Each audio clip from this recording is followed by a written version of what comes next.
Avez-vous déjà remarqué que, même si votre vie semble en ordre de l'extérieur, un malaise silencieux s'installe en vous? On attend toujours quelque chose de vous. Vous paraissez toujours fort, mais au fond de vous, vous êtes épuisé. Carl Jung disait, « La première moitié de la vie consiste à construire une structure. La seconde moitié consiste à extraire la vérité de cette structure. Et la vérité que personne ne dit ouvertement est la suivante. Après 40 ans, on trouve le bonheur non pas en ajoutant, mais en soustrayant. Bientôt, vous comprendrez non pas ce que vous devez enlever de votre vie, mais pourquoi vous le portez encore. Un matin, vous vous réveillez avec un sentiment clair, mais difficile à exprimer. Votre vie n'est pas chaotique. Il n'y a pas de crise majeure. De l'extérieur, tout semble en ordre. L'ordre que vous avez bâti au fil des ans tient toujours. On vous respecte. Vos responsabilités sont assumées. Mais pourtant, il manque quelque chose. Ou plutôt, il y a un excès, un poids que vous portez en vous, mais que vous ne voulez plus nommer. C'est le point de rupture que décrit Jung.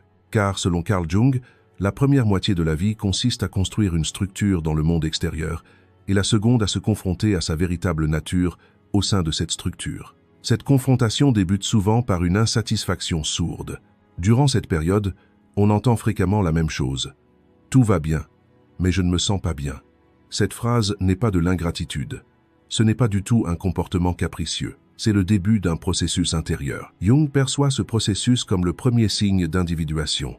Autrement dit, la vie n'exige plus que l'on se conforme simplement, mais que l'on se reconnecte à soi-même. Le problème, c'est que nous interprétons souvent mal cet appel. Nous confondons cette agitation avec une fatigue passagère. Nous essayons de la réprimer en travaillant davantage, en contrôlant davantage, en justifiant davantage. Mais ce sentiment ne disparaît pas, car ce n'est pas un problème à résoudre, mais un message à écouter. Le point de rupture se situe ici, car au fond de nous, les anciennes solutions ne nous apaisent plus. Ce qui fonctionnait autrefois ne nous apporte plus de réconfort.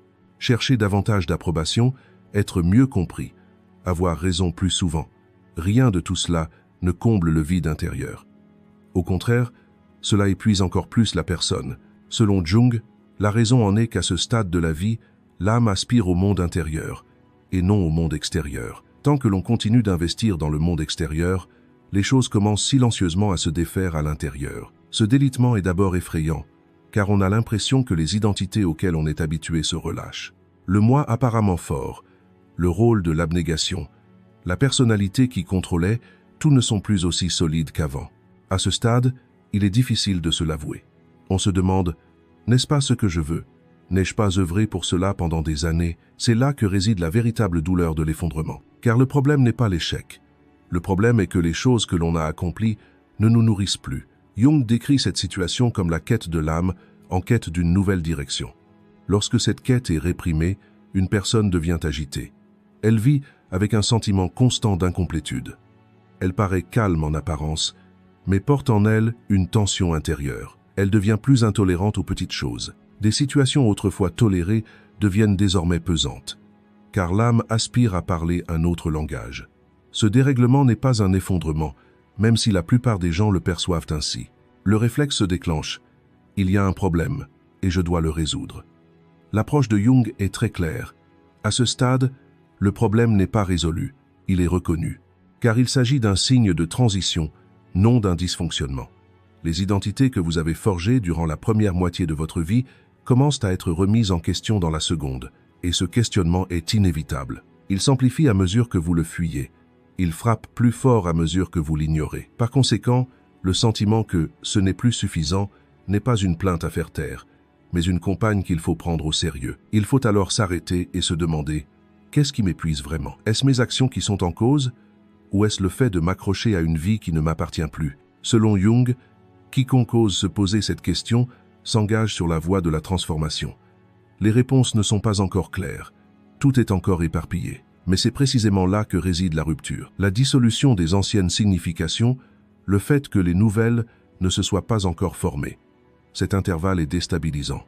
Mais il est aussi extrêmement précieux, car c'est durant cet intervalle que le bonheur sera redéfini. Et cette redéfinition ne se fera pas par l'accumulation, mais par le lâcher-prise progressif. Après un certain âge, la lassitude s'installe, non pas à cause des événements eux-mêmes, mais à cause des rôles que l'on joue. Les événements du quotidien n'ont peu, être pas changés, mais votre façon d'y réagir s'est alourdie. Les attitudes qui vous soutenaient autrefois vous pèsent désormais, car sans vous en rendre compte, vous portez un masque depuis des années.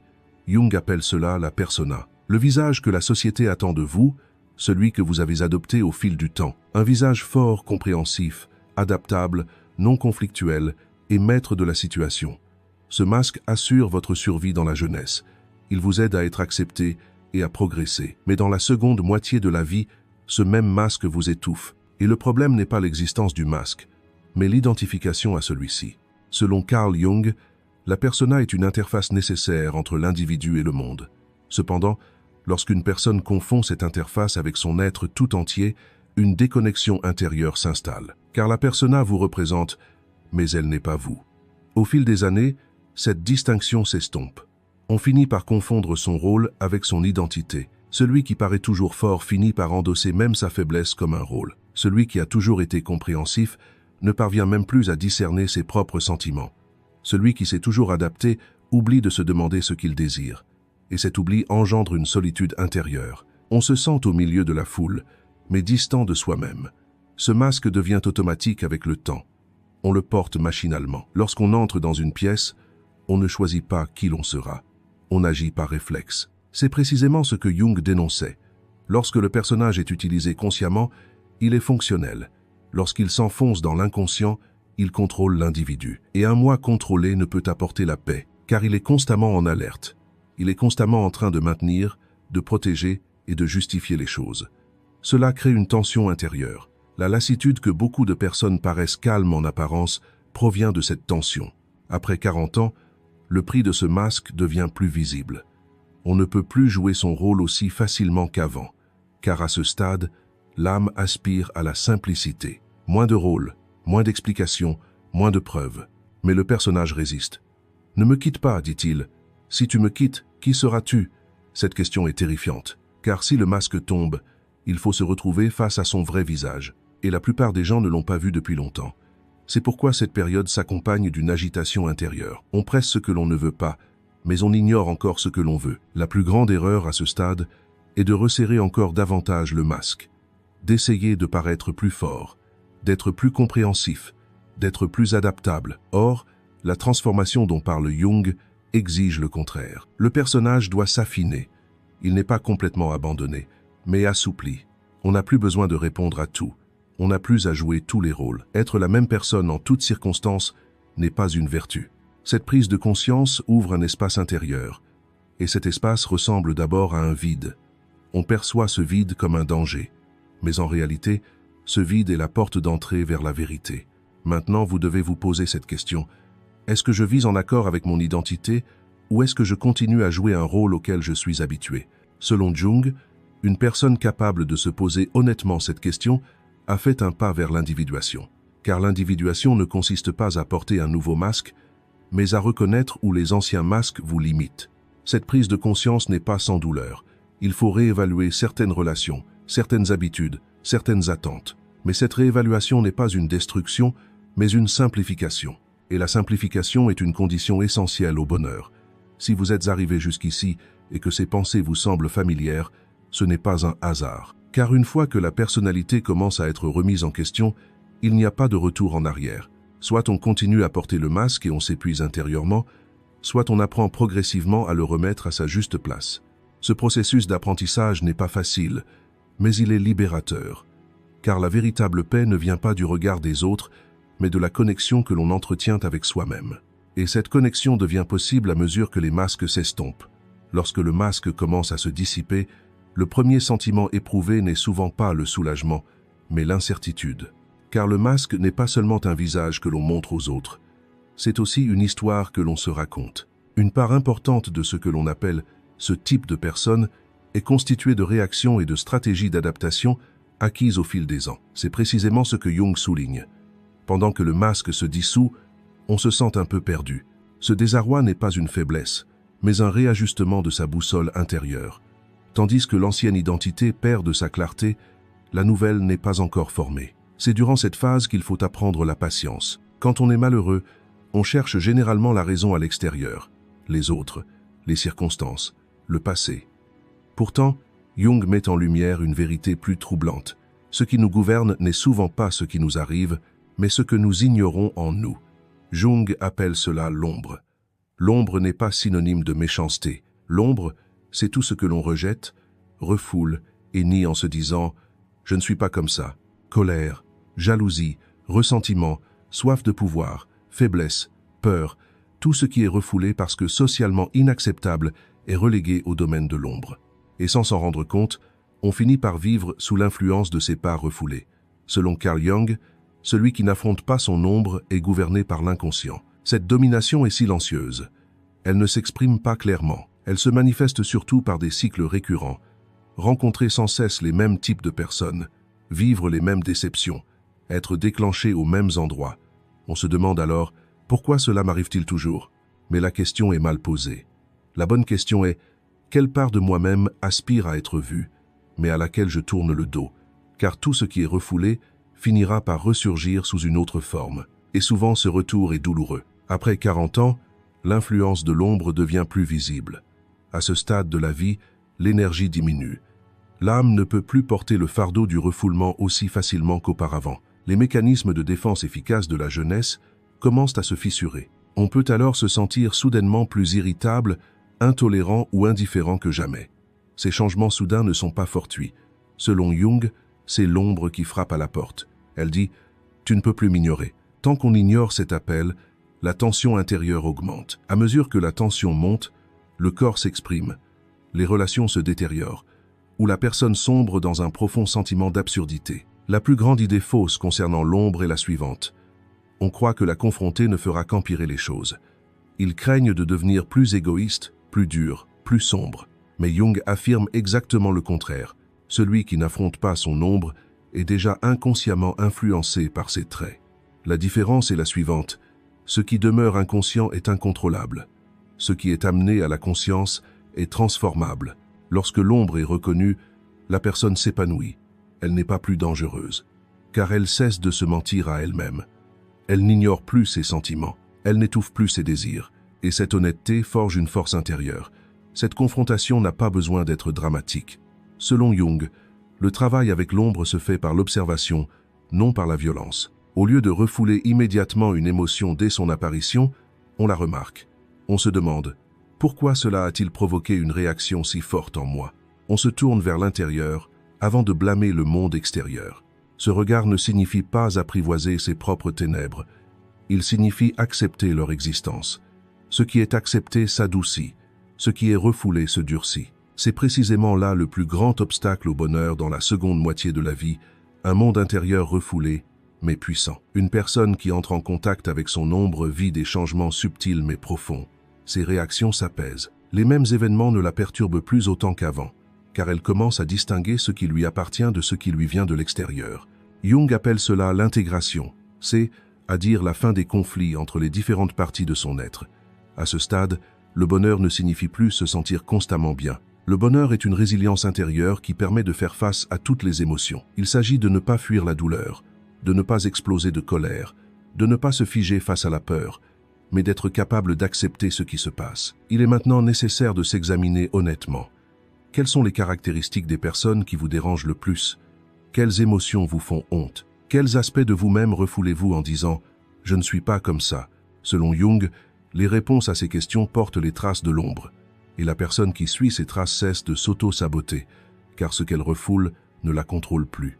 Dans la mesure où elle reconnaît cette part d'ombre, elle établit un équilibre dans son monde intérieur. Cet équilibre est silencieux, il n'est pas ostentatoire, mais il est inébranlable. Et après 40 ans, la véritable paix naît précisément de cette inébranlabilité. Quand on est agité, on se tourne instinctivement vers le contrôle. On cherche à contrôler ses émotions, ses relations, son environnement, voire son avenir. À première vue, le contrôle procure un sentiment de sécurité. Il semble réduire l'incertitude. Mais Jung souligne que le contrôle est souvent le langage de la peur, non du pouvoir. Et l'ordre instauré par la peur engendre la tension et non le bonheur à long terme. Car tout ce que l'on tente de contrôler inconsciemment nous maintient sur le qui-vive. Le psychisme vit comme sous une menace constante. Cela mine l'individu de l'intérieur. Selon Carl Jung, l'une des plus grandes erreurs de la seconde moitié de la vie est de persister dans les mêmes stratégies qui fonctionnaient dans la première. Quand on est jeune, Le contrôle est un moyen de progresser. Se fixer des objectifs, faire des projets, évaluer les risques nous propulse vers l'avant. Mais après 40 ans, cette même stratégie se retourne contre nous. Car à ce stade, le psychisme aspire à la fluidité. Il aspire au sens. Il aspire à la flexibilité. Tant que l'on s'accroche à tout, un sentiment d'oppression s'installe. Cette sensation d'oppression se manifeste souvent par l'impression que tout se referme sur moi. Le plus dangereux dans cette illusion de contrôle, c'est son silence. On se dit « je m'organise, c'est tout. Je fais juste attention. Je suis responsable, c'est tout ». Selon Jung, ces affirmations dissimulent souvent une fuite face à la douleur, face à l'incertitude, face aux réactions d'autrui. Le contrôle sert de bouclier pour légitimer cette fuite. Mais tout bouclier a un prix, l'engourdissement émotionnel. Plus on contrôle, plus on réagit. On se met en colère quand les choses ne se passent pas comme prévu. On est déçu quand les autres ne se comportent pas comme on l'attendait. De petits revers engendrent un grand malaise, car le contrôle étouffe la flexibilité. Jung décrit cette situation comme une guerre permanente entre le moi et le monde extérieur. Cette guerre est silencieuse, mais destructrice. Sans s'en rendre compte, on devient chaque jour plus tendu, et cette tension érige un mur invisible devant le bonheur. À ce stade de la vie, le véritable pouvoir ne réside pas dans le contrôle, mais dans le choix. Selon Jung, le pouvoir ne consiste pas à réagir instantanément à tout. Il s'agit plutôt de savoir créer un espace entre la réaction et la réponse. Dans cet espace, on peut se demander « Qu'est-ce que je cherche vraiment à protéger en ce moment ?» Souvent, la réponse ne concerne pas l'événement lui-même, mais une blessure ancienne, une peur ancienne, une identité ancienne. Cette prise de conscience brise l'illusion du contrôle. À mesure que le contrôle diminue, le premier sentiment ressenti n'est pas le soulagement, mais au contraire, l'anxiété augmente, car le sentiment de sécurité habituel est ébranlé. Jung définit ce stade très clairement. Cette anxiété n'est pas le signe d'une erreur de chemin, mais celui d'une transition vers un nouvel équilibre. Lorsque l'âme commence à se libérer des fardeaux qu'elle a longtemps portés, un sentiment de vide apparaît temporairement. Ce vide est perçu comme une menace. Or, ce vide est l'expansion de l'espace intérieur, et sans cet espace, la paix est impossible. À mesure qu'une personne se libère de l'illusion du contrôle, elle réalise peu à peu qu'elle n'a pas à tout gérer, à tout expliquer, ni à corriger chaque malentendu. Cette prise de conscience transforme également les relations. On se défend moins, on observe davantage, on corrige moins, on écoute plus.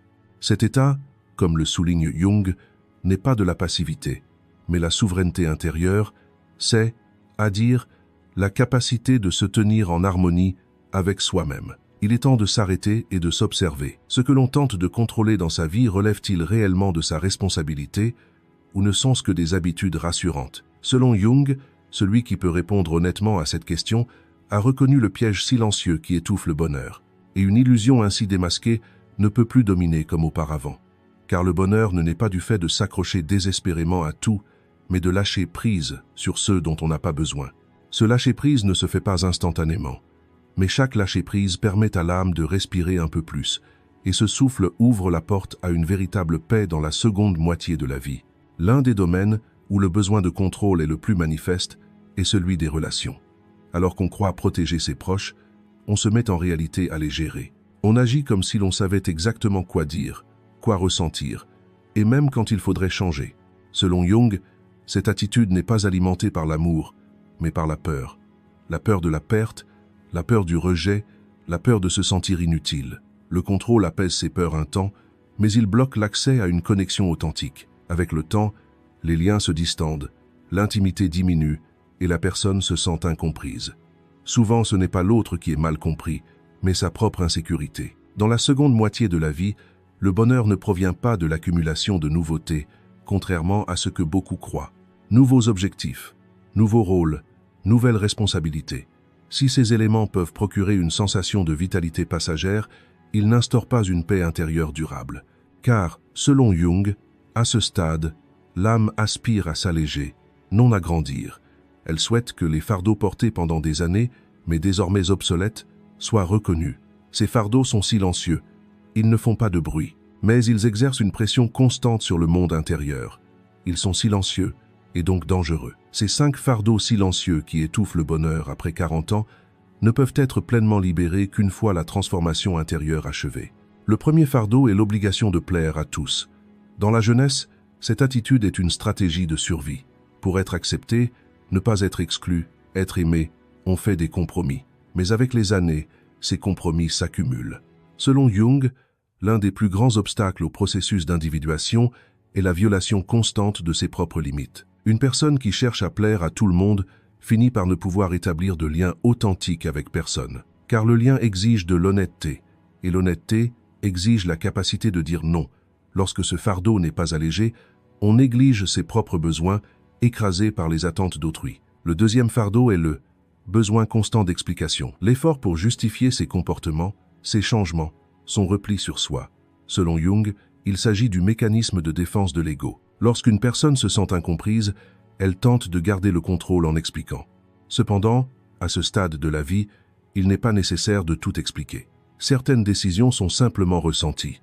À mesure que le besoin d'explication diminue, la personne s'enracine plus profondément en elle-même, car elle commence à se nourrir non plus de validation extérieure, mais de clarté intérieure.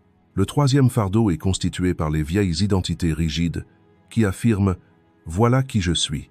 Au fil des années, on construit des phrases qui nous définissent. « Je me sacrifie toujours »,« je dois être fort »,« je suis comme ça »,« je ne changerai pas ». Selon Jung, ces phrases, à la longue, ne protègent pas la personnalité, mais l'emprisonnent. Passé un certain stade, l'identité entrave le développement. La vie est en perpétuel mouvement, et il est impossible pour le moi de rester statique. Lorsqu'on ne se libère pas de ce fardeau, on vit avec une contrainte intérieure. La menace du changement grandit, la flexibilité disparaît. Or, le bonheur naît de la flexibilité. Le quatrième fardeau est le déni des émotions refoulées. Ignorer la colère, le ressentiment et la jalousie ne rend pas vertueux. Comme Jung le soulignait dans son concept de l'ombre, chaque émotion refoulée se renforce dans l'inconscient. Une émotion refoulée finira par se manifester sous une autre forme. À travers le corps, les relations, des accès de colère, lorsqu'on se libère de ce fardeau, on ne devient pas plus calme, mais plus authentique, car on cesse de se mentir à soi-même. Celui qui accepte ses émotions n'en devient pas l'esclave. Au contraire, il développe un espace intérieur pour les accueillir. Le cinquième fardeau, et peut être le plus lourd, est la volonté de tout contrôler. L'illusion du contrôle procure un sentiment de sécurité, mais ne libère pas. Selon Jung, dans la seconde moitié de la vie, le contrôle n'est pas synonyme de sagesse. La sagesse est la capacité à accepter l'incertitude. Vouloir tout gérer maintient l'individu dans un état d'alerte constant. Cet état d'alerte épuise l'âme. Lorsqu'on se libère de ce fardeau, un sentiment de vide apparaît d'abord. Mais ce vide n'est pas le chaos, c'est l'espace. Et sans espace, la paix est impossible. Une fois ces 5 fardeaux libérés, il n'est pas nécessaire de les remplacer par quoi que ce soit de nouveau. La vie se simplifie spontanément. C'est précisément la transformation que Jung a mise en lumière. On se connecte plus profondément à l'essentiel. Moins de rôle, moins de défense, moins d'explications, mais plus de clarté intérieure. Si ces lignes vous interpellent, ce n'est pas un hasard. Car celui qui reconnaît ses fardeaux ne peut plus continuer à vivre comme avant. Et cette prise de conscience est le fondement silencieux mais solide du bonheur. Lorsque ces fardeaux commencent à s'alléger, le premier sentiment éprouvé n'est souvent pas la joie, mais le malaise, car la personne s'est forgé un équilibre avec le poids qu'elle a porté pendant des années. Lorsque ce poids disparaît, elle a l'impression de n'avoir plus aucun appui. Jung décrit ce moment comme la dissolution de l'ancienne structure. Cette dissolution est perçue comme une perte, mais elle est en réalité une condition préalable à une restructuration. Pendant un temps, la personne se sent dans le vide. Rien n'est plus comme avant, et le nouveau n'est pas encore clair. C'est dans cet intervalle que la personne patiente récolte le véritable fruit de sa libération, car c'est de ce vide que naîtra un nouveau sens. La seconde moitié de la vie n'est pas une marche triomphale. Elle ne s'accompagne ni d'applaudissements, ni de nouveaux titres, ni d'ambitions démesurées. Elle est calme, elle ralentit, elle se tourne vers l'intérieur. Selon Jung, cette période est celle où l'on passe de ce que l'on devrait être à ce que l'on est. Les identités construites durant la première moitié de la vie commencent à se dissoudre. Les rôles s'assouplissent, les masques tombent. Et pour la première fois, on se retrouve seul face à cette question. Qui suis-je sans ces étiquettes? Cette question est déstabilisante, car les réponses habituelles ne sont plus pertinentes. Mais ce malaise est la porte d'entrée vers la transformation. Carl Jung affirme que la sagesse ne s'acquiert qu'une fois l'individuation achevée. Et l'individuation progresse non par l'accumulation, mais par le lâcher-prise. Dans la seconde moitié de la vie, l'identité cesse d'être la somme d'attributs acquis extérieurement. Il ne suffit plus d'être qui réussit, puissant, altruiste ou omniscient, car ces attributs ont pu être jadis protégés, mais désormais ils limitent. La transformation commence là où ces attributs se dissolvent. Quand une personne cesse de se défendre, quand le besoin de se justifier diminue, quand elle lâche prise, c'est alors qu'un nouveau centre se forme. Ce centre est silencieux, sans prétention, mais inébranlable. La personne ne réagit plus à tout, ne répond plus à chaque appel, ne se laisse plus absorber par toutes les attentes. C'est précisément le moi mature que Jung décrivait. Une transition de la réactivité au choix. Les événements continuent de se produire. Les gens continuent de décevoir. L'incertitude persiste. Mais quelque chose a changé en elle. On ne prend plus tout personnellement. Au contraire, il s'agit d'établir une relation plus authentique avec le monde, car la personne n'existe plus en se sacrifiant, mais en se connaissant elle-même. Dans la seconde moitié de la vie, le bonheur ne signifie pas se sentir constamment bien. Le bonheur est une ouverture qui permet d'accueillir ses émotions, d'endurer la douleur lorsqu'elle survient, de ne pas se figer face à la peur, de ne pas se laisser submerger par la colère. Selon Jung, le moi mature ne refoule pas les émotions, il leur fait de la place. Si vous êtes arrivé jusqu'ici, ce cheminement vous a aussi touché. Il ne s'agit pas seulement d'acquérir des connaissances, mais de choisir une direction. La personne ne ressent plus le besoin de se justifier, car elle vit pleinement sa vie. C'est une transformation invisible. De l'extérieur, un changement significatif peut passer inaperçu, mais intérieurement, le moi constamment sur la défensive s'est effacé. C'est précisément ce que Carl Jung appelait la maturité, un besoin diminué de faire ses preuves. Au lieu d'avoir raison, on choisit de rester calme. Cette attitude est silencieuse, mais puissante. Avec le temps, il devient évident que la vie est toujours difficile, mais on ne perçoit plus cette difficulté comme une menace personnelle. Des pertes surviennent, des déceptions sont vécues, l'incertitude persiste, mais intérieurement, un espace s'est créé pour supporter ces fardeaux. À mesure que la transformation de l'identité s'achève, on ne s'identifie plus aux événements. On observe, on comprend et on avance. À ce stade, le bonheur cesse d'être une émotion passagère. Il se transforme en un état silencieux, profond et durable. Et c'est précisément ce qui permet à une personne de s'épanouir pleinement dans la seconde moitié de sa vie. Ceci conclut notre vidéo. Pour plus de contenu, abonnez-vous à notre chaîne. Si vous souhaitez nous soutenir financièrement, vous pouvez devenir membre en cliquant sur le bouton « Rejoindre ». Merci.